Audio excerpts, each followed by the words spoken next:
Poolisiin dubartii paastarii wajjin mul'attee to'achuu beekseera. Itti aanee hojiin keenya paastarii to'achuudhaa jedheera. Akkamiin to'achuu yaadan? Paastariin Finfinnee jiraata. Aangoonni immoo kan godina Shawaa Kaabaati. Abbaan alangaa godina Shawaa Kaabaa qaama federaalaa waliin mari'atamaa jira jedhaniiru. Poolisiin BBC'tti maal dubbate? Wanti amma jiru kun paastariin Heenok Girmaa kan jedhamu kun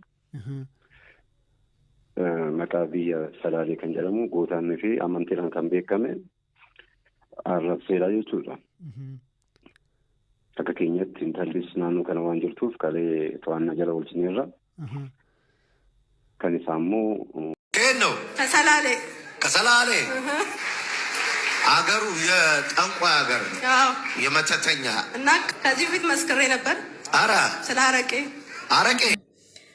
ቦሎ ሀቱ መቱዩ ቤከ ጀዳን እንኳን ሰበ ሰላሌ ሰበ ከበጀማ ከናሚቲ ኦሮሞን ከሚዩ ጦንቃይ ማለከታይ ሰበ ሂምቤንዳ namtittiin karaa deemtuun tun har'a jechuudha. Kaleessa Salaale keessa darbeet uummata miskiina kana bakka bishaan gaafatetti aannan kennameefit achitti boqateet nyaatee dhugeetidha har'a. Finfinnee ga'ee ani barsiisadha wayin paasteriidha jedhee namoota miskiina uummata hin beekne kana andaraasha keessatti walitti qabee jechoota adda addaati jechuudha kan inni barsiisatee jiru. Jechoota inni barsiisu kana immoo uummanni kuni akka waaqayyoon isin haa eebbisu jedheen ta'ee I don't know gara isaaniitti fudhachaa jiranii amiin jedhanii harka walitti dha'aniifit amiin jedhanii isaa dhaggeeffatan jechuudha. Dhugaa rabbiitiif nama gaddisiistu. Uummata Salaalee jechuun afaan kee kanaan maqaa hin dhaamu tureeyyuu biyya goototaa biyya qulqulluu uummanni Salaalee jechuudha. Afaan kee kana waamamu isaanitti baay'ee baay'ee tokkoon gaddee jira akka nama tokkootti jechuudha.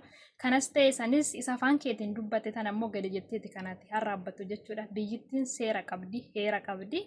Kanaaf ijoolleen dammoo waa'ee amantaa da'oo godhatanii gadi baatanii haasaa jirtan jechuudha. Karaa xonoqqolaatis yoo ta'e karaa biraatis jechuudha. Kan isin ga'u hin jiru. Osoon hojjetiin Ameerikaa deemtanii akkasii jedhee paastariin keessan isa isin barsiisatii jiru. Fuuldura deemtanii harka walii dhooftanii fi amiin jechaa kan taqabbalaa jiru isin waan ta'eef isa kana achumatti fudhadhaa isin jechuu barbaada.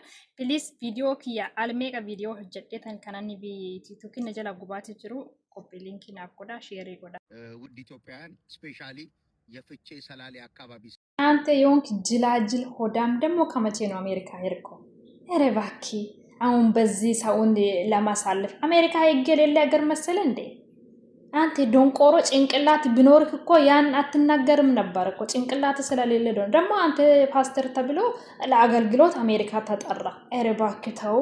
ይኸውልህ ያችን የተናገርካትን ጎንቦስ ብለህ እስከምትልሰው ድረስ ማንም ሰው አይለቅህም። እንደዚህ ደግሞ ሁማን ጀቹዳ jechi namtittiin tun jecha jibbisiisadha. Jecha uummata Salaalee madaalli jettanii sagalee taa'atii turtan galatooma. Sagaleen keenya akka dhagaamu kan tolchitanis guddaa sagalatooma. Takkaan teessan dammoo hin jirtan jechuudha. Sagaleen keenya akka hin baaneef jechi namtichi kun jedhe baga jedhe jettanii too'e kan afaan keessan battan jechuudha. Uummata Salaaleeti. Jagnaa Salaalee keessa baheedha. Afaan irrattiin afaan bantu kana akka dubbattu kan lubbuusaa aarsaa siif kaffale. Donqooroo wasilaayyuu maal beekta?